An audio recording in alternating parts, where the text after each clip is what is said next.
The time has finally come, everyone. Keep it locked and loaded because this is High Caliber. I'm Camille Salazar-Hadaway, and I'll be your host for the full reveal.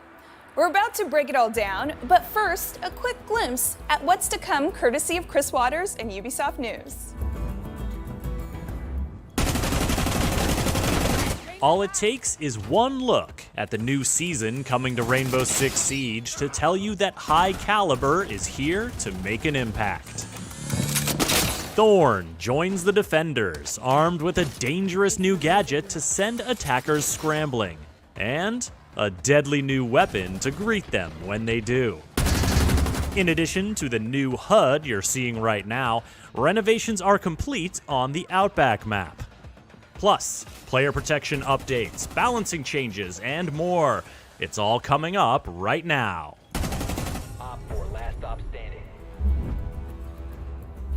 Now I know what you were thinking. What was that weapon in Thorn's hand? How deadly is that gadget? And how exactly does one earn the nickname Thorn? These are all good questions. For the answers, here's game designer Dominic Clement and writer Simon Ducharme.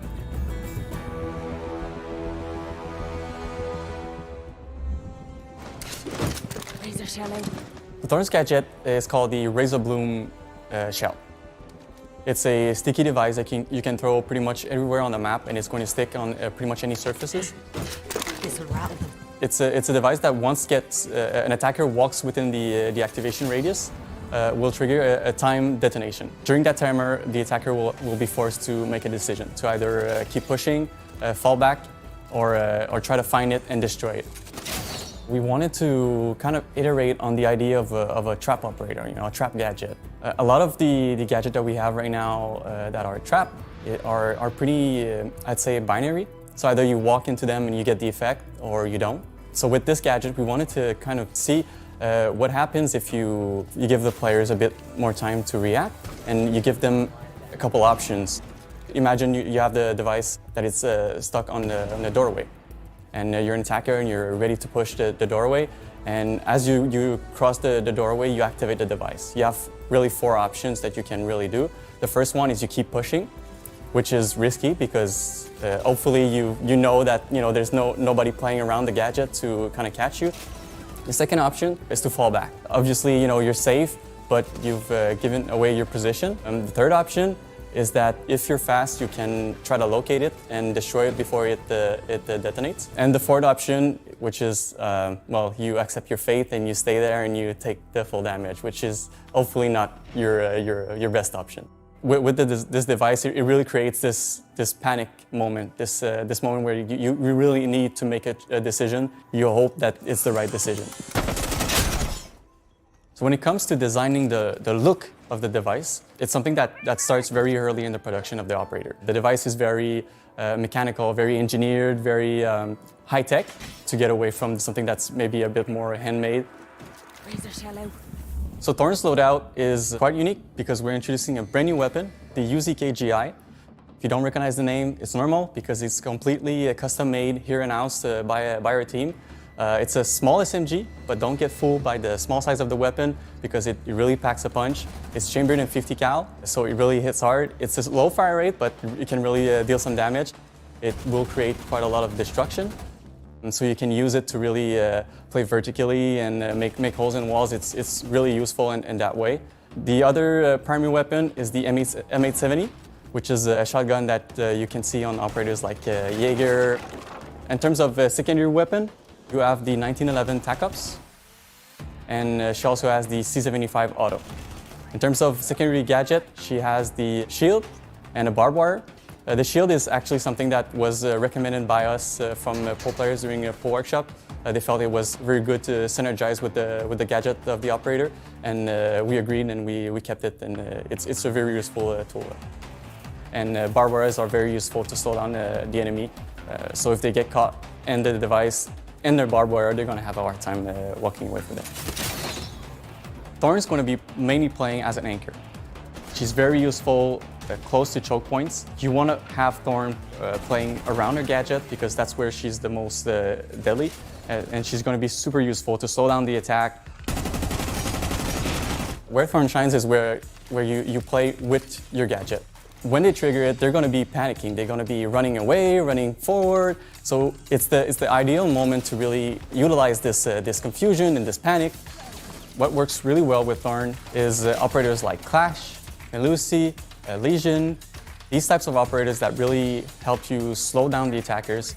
Clash can actually, bait the attackers into the device and then use our electric shock to slow down the attackers and kind of get them stuck into the danger zone.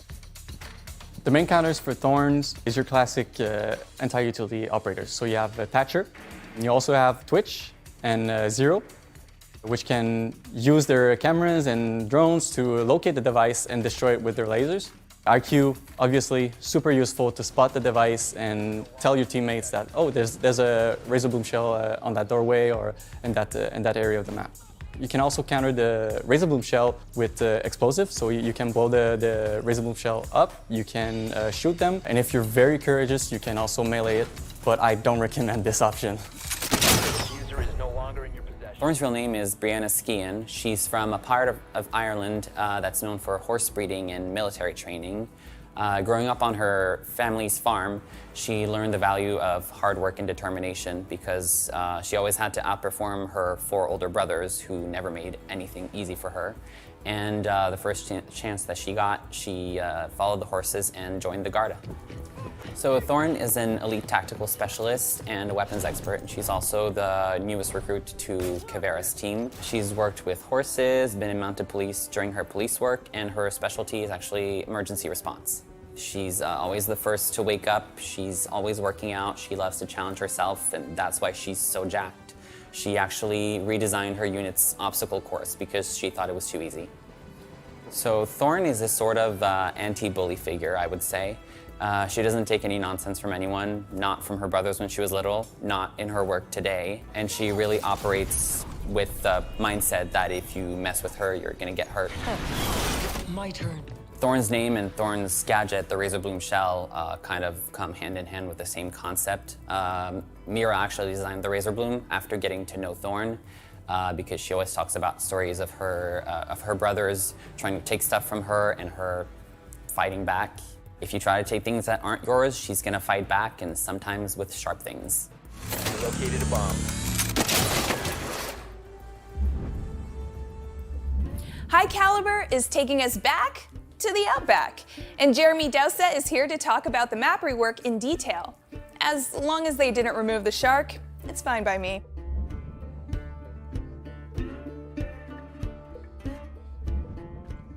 Outback's a relatively new map. There were problems with it, despite doing our due diligence. People found it hard to navigate.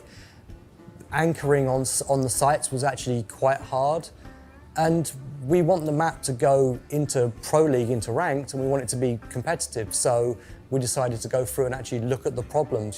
Talk to the pro players and talk to the community and see what they think the problems are and how we can address them. It's Outback version 2. It's much, much better. It's a lot more fun to play now. The outside was a little bit cluttered and people seemed to have a problem orientating themselves towards where the bomb site was when, once you've droned and actually found it. So we've gone through and addressed those issues, cleaned up the map, cleaned up the outside a little bit, and made sure the navigation and flow on the inside is actually much cleaner. Sam and Maddie worked really hard on the garage because it was a less picked bomb site for Office, and it was always a choke point. It was never fun to play, and you always ended up playing really off-site. So all of the changes, making it smaller and changing the windows, adding cover, and just making that area much cleaner has helped the map massively. Pirate Room and Office is now much easier to defend. We've added an exterior breakable wall and office supply, which really aids the ebb and flow of the attack and defense on that site.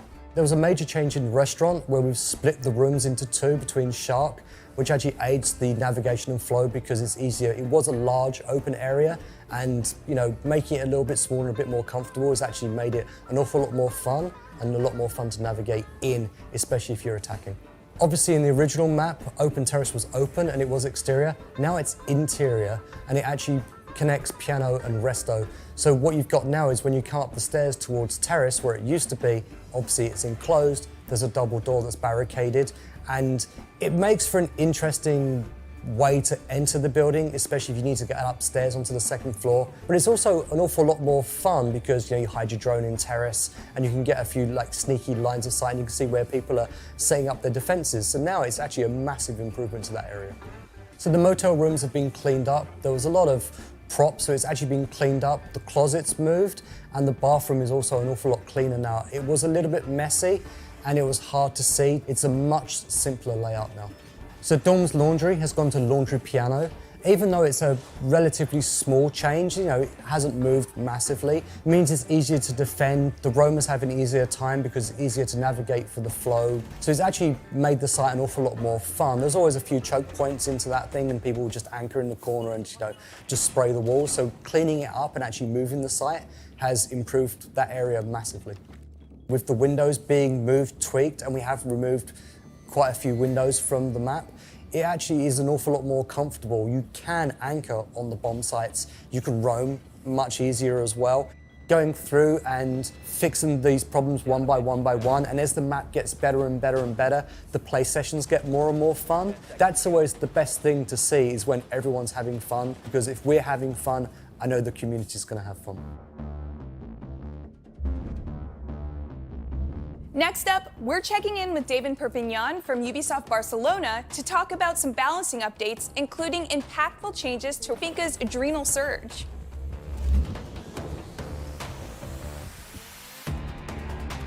Currently, we have a wide variety of both cameras and drones in defense, and each one behaves a bit different when it comes to being outside of building.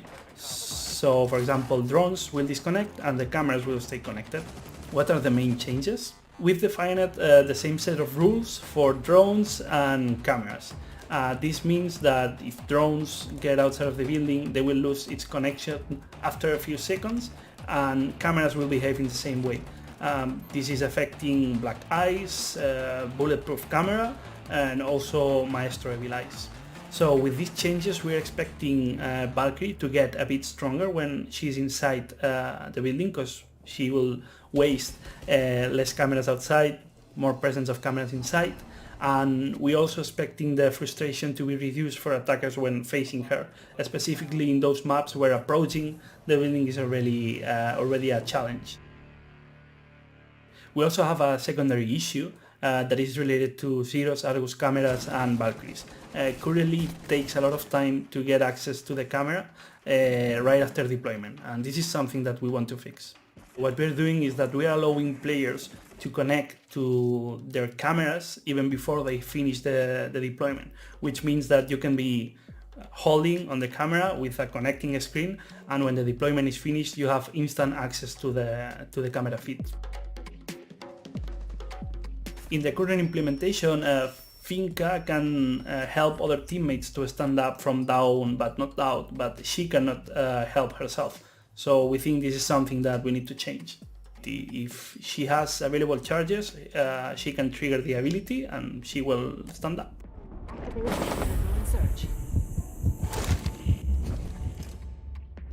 Okay, how many of you have filed a report on R6 Fix? Played the test server? If you have, your contributions have been invaluable to the team, and there are some big improvements coming. For more, here's test server associate producer Deanna Stanley.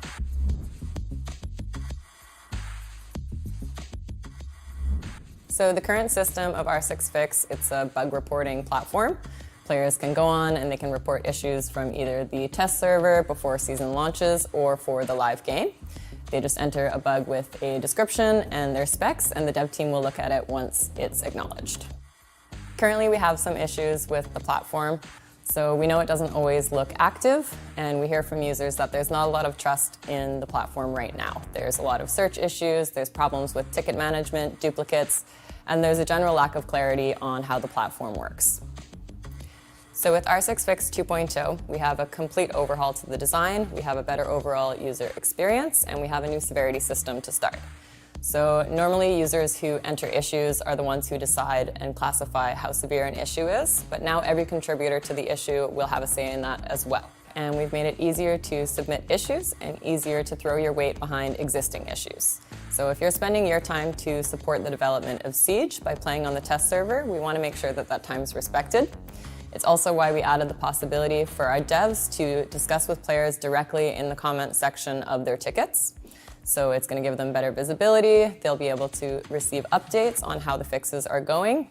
We also made it easier for users to search for issues, so it'll be easier to avoid duplicates, for example. We have added a notification system, so users will be able to track any updates to their tickets as well as resolutions.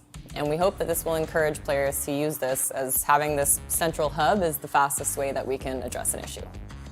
So good news for console players, our SixFix 2.0 is mobile friendly, so we want to make sure it's more accessible to our console players since their feedback is just as important to us.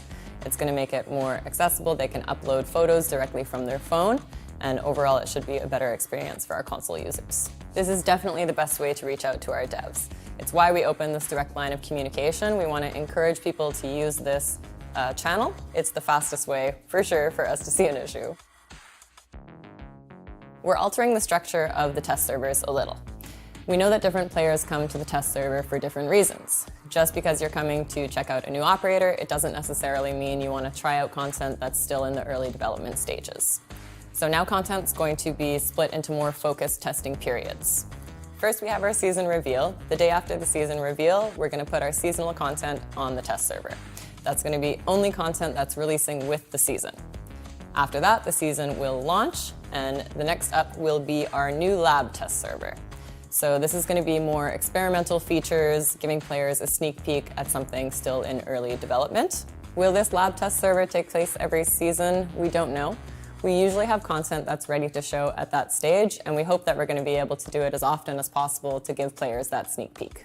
Finally, we'll update with the balancing test server, and then leading up to the next season reveal once again. It's no secret that player feedback is really important to us on the test server and on the live servers. It's why we chose to invest in our SixFix 2.0 and also why we've brought these changes to the test server.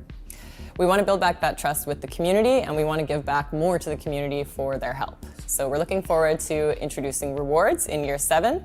This is going to provide content that's going to carry over to the live servers, and we're looking forward to sharing more on this next season. When you hear the Siege team use the phrase quality of life, what comes to mind? For Calibre, it means a HUD that's more accessible and contains more information. And it means better player protections, whether you're live streaming or just playing with your squad. Maxime Daigle and Anne-Sophie Pelletier are here to tell you more.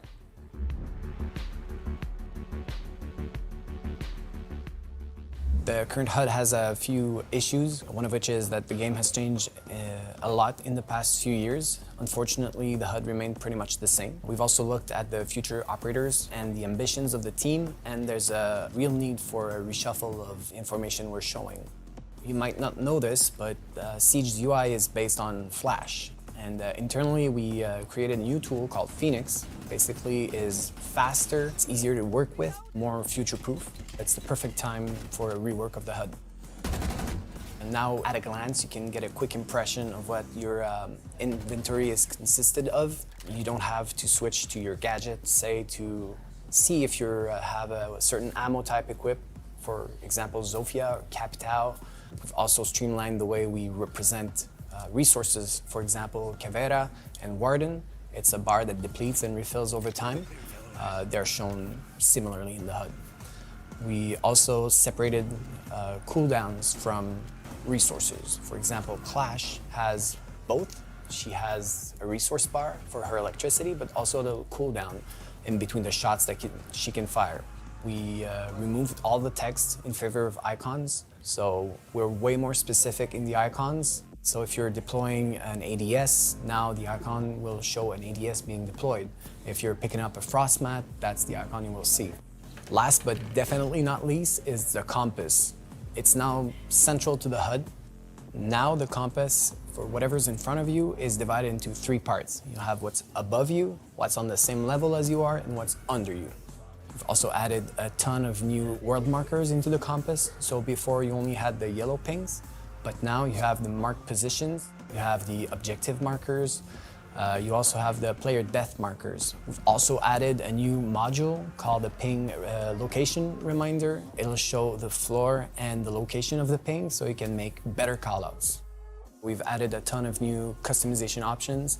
I suggest that you visit the new options menu. We've added a new tab for the HUD, and from there you can customize your HUD more than ever. And we're looking into ever adding more options, so eventually scaling and maybe move things around. Terror protection is our top priority, so we want to do it well. This is why we were taking our time with this feature. Our content creators are extremely important for the success of Rainbow, so we are in discussion with them to make sure that we are offering something that is tailored to their needs. However, we want to protect all players, so we will allow everyone to use an alter ego in the game that they can change in between matches so that they can have more privacy. Paired with a bunch of new settings that coming with them, we are hoping to alleviate the risk of being targeted negatively in game. At first, we will release the feature to a small pool of content creators.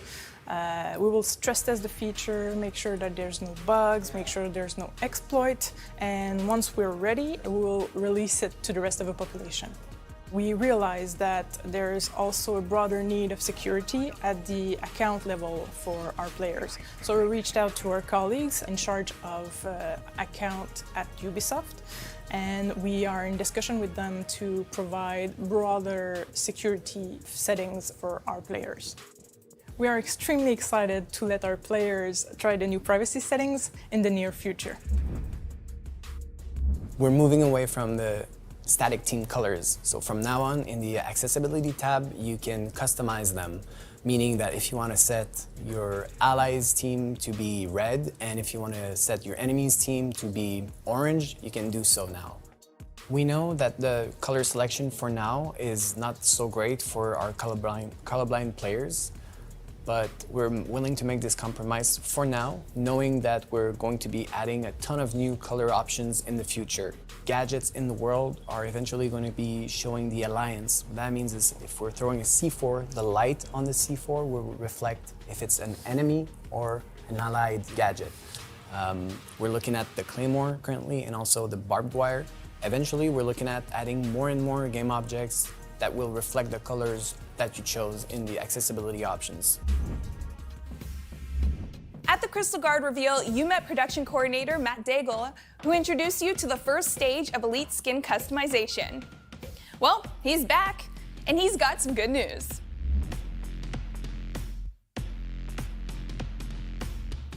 Hey, it's me again. Firstly, thank you so much for all your Elite 2.0 combinations. It's been a blast watching social media explode with all the awesome and unique creations. So as we teased in the previous season with customizable headgears and uniforms, I'm excited to announce that this season we're fully ready to release the Elite 2.0 complete package. You'll be able to customize between your ability skins, your victory dances, and your customizable op cards.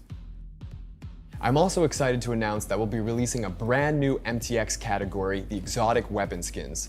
The animated weapon skins will arrive for Season 4. Here's a sneak peek of what it will look like. Our new exotic MTX category will open the door to tons of brand new possibilities in the future. The show is almost over, which means it's time to tell you when the test server is going live. It's tomorrow. It's usually the day after these reveals. You know how it works. In addition to the updates we've talked about thus far, the high caliber test server will also include the bulletproof camera rework and the HUD drone counter. These changes debuted in Year 6 Season 2 test server, and they are scheduled to go live this season. Experience all these exciting changes for yourself in the high caliber test server starting tomorrow.